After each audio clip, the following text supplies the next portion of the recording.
So guys, vamos ao nosso critério para sabermos se a nossa equação é exata. Então aqui no teorema, considere M e N como funções contínuas e com derivadas parciais de primeira ordem contínuas. Na verdade, bastava... Tudo bem. Então essas funções possuem derivadas parciais de primeira ordem e são contínuas, ou seja, é o que nós estamos chamando aqui de diferenciáveis. Diferenciáveis, na verdade, é um outro conceito.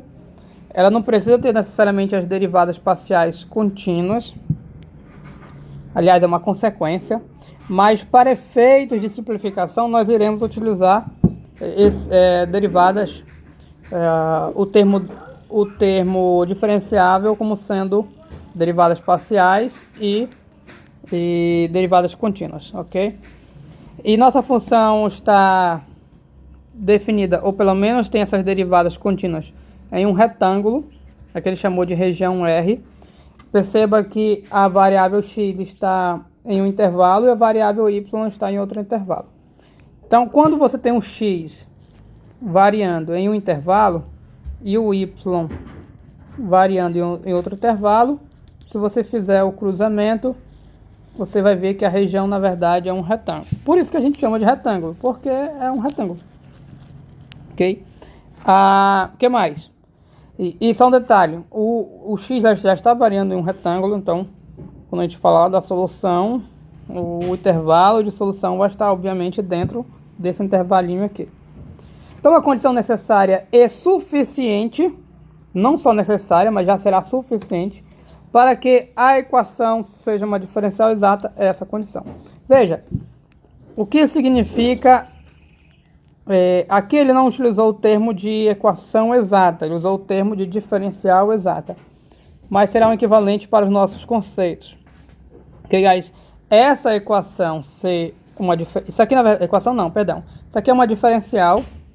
Só que eu não usei o termo de diferencial para vocês.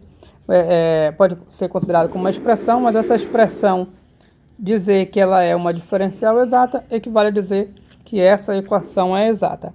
Então, para que nossa equação seja exata, é necessário e também já suficiente que ela se tenha isso aqui. Agora, veja que interessante. Para uma equação ser exata, basta que a derivada do m em relação a y... Vamos olhar aqui os termos. Quem é o m na nossa equação?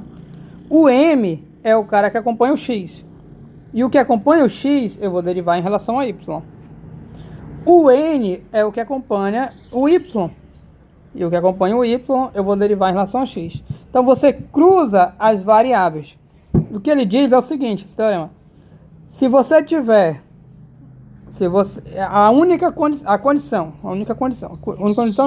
A condição que já é necessária, suficiente para a tua equação ser exata, ou seja, se a tua equação for exata, vai acontecer isso, e se isso acontecer, a tua equação é exata. É o quê? Qual é a condição para uma equação ser exata? Que quando você deriva quem acompanha x e deriva quem acompanha y, em relação às variáveis cruzadas, essas derivadas parciais devem ser o quê? Iguais. E aí eu peço para você se atentar muito a esse detalhe para não se prender a m e n. Porque quando a gente trabalha com problemas da natureza, a gente não usa m e n, a gente usa outras letras. E usar letras m e n, você tentar querer decorar essa fórmula, isso aqui, como m e n, vai confundir muito.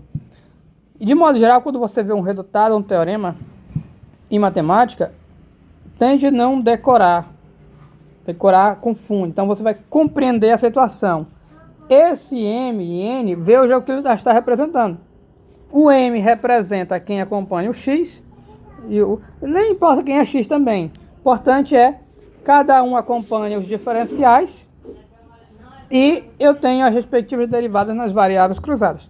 Se eu, por exemplo, apresentar uma equação para vocês desse formato aqui. T dt mais S mais T ds. E agora, você vai derivar quem é o M. Esse aqui eu posso escolher como M, esse aqui como N. Aí você vai derivar o M em relação a X. Você decorou aqui como sendo X e Y? Não. Então, Compreender. Você vai derivar essa tua expressão, que é o t, em relação a quem? Ah, ela está acompanhando o t, eu vou derivar em relação ao s. Essa expressão s mais t, eu vou derivar em relação a quem? Em relação a t. O s mais t, eu vou derivar em relação a t. Por quê? Porque aqui acompanha o s, então eu derivo em relação a isso. Ou seja, você vai compreender isso aqui não como decorar m, n, x e y. E sim compreender de fato o que são as derivadas parciais cruzadas. E a gente vê que de fato isso é verdade quando a gente volta lá ao nosso exemplo. Essa equação, a gente sabe que ela é exata. Mas sabe por quê? Porque foi apresentado no enunciado a função a vocês e a gente conferiu que a diferencial dela batia. Mas vamos ver como realmente ela satisfaz aquela condição. Se você pega esse 2x, que é quem ele acompanha o dx, e você deriva em relação a y, dá quanto? Dá zero. Não tem y aqui, dá derivada zero. Se você pega esse 2y aqui, onde é que eu coloco? Bem aqui. E vamos derivar em relação a quem? A x. O 2y. Coloca entre colchete aqui. O derro indica a derivada parcial em relação a x. Por quê? Porque ele está no y, derivadas cruzadas. Dá quanto? Eu vou derivar em relação a x. Tem x aqui? Não. Constante. Derivada é zero. Veja que bateram as derivadas. As derivadas bateram. Zerou. Então, de fato, por que isso aconteceu? Porque nossa equação é exata. Agora, essa equação... Cadê? Não. Cadê? Deixa eu ver se eu dar um alt zoom. Acho que eu não coloquei outro exemplo para vocês. Coloquei, tá aqui, ó. Essa aqui estava afirmando que era exata. Será que é exata mesmo? Vamos verificar que é exata. Então, eu vou pegar esse x mais y, derivar em relação a y, porque acompanha o dx. Perceba que eu não estou usando o negócio de m e n. Porque eu não estou usando essa coisa de m e n? Porque aí, ficando usando letras, acabando de decorar, pode acabar confundindo. Então, esse x mais y, vou derivar em relação a y. Esse aqui é o x, eu até errei aqui, ó. Kate, pai. Vou derivar em relação a y. Quanto dá a derivada? Derivada aqui é 1. Aqui é 0. Essa aqui morre, 0. E aqui é a derivada da variável. E aqui eu acho que eu confundi, guys. Aqui não, tá. Essa derivada aqui é 0. É 0. Não bateu, né? Então a equação, na verdade, não é exata. Eu acabei confundindo. Aqui é pra... Não tá certo, tá certo, tá certo. Aqui está errado, ó. Cruzando a derivada. Aqui é y, deriva em relação a x, deu 1. Então as derivadas batem, portanto, a minha equação é exata. Ou seja, realmente era o que a gente esperava.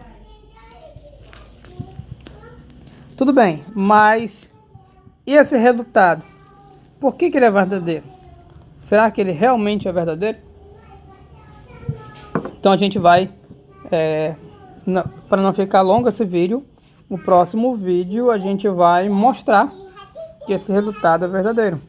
Vamos fazer uma continha e mostrar que realmente a própria conta, e a conta é simples, vai nos dizer que esse é o critério para a nossa equação ser exata.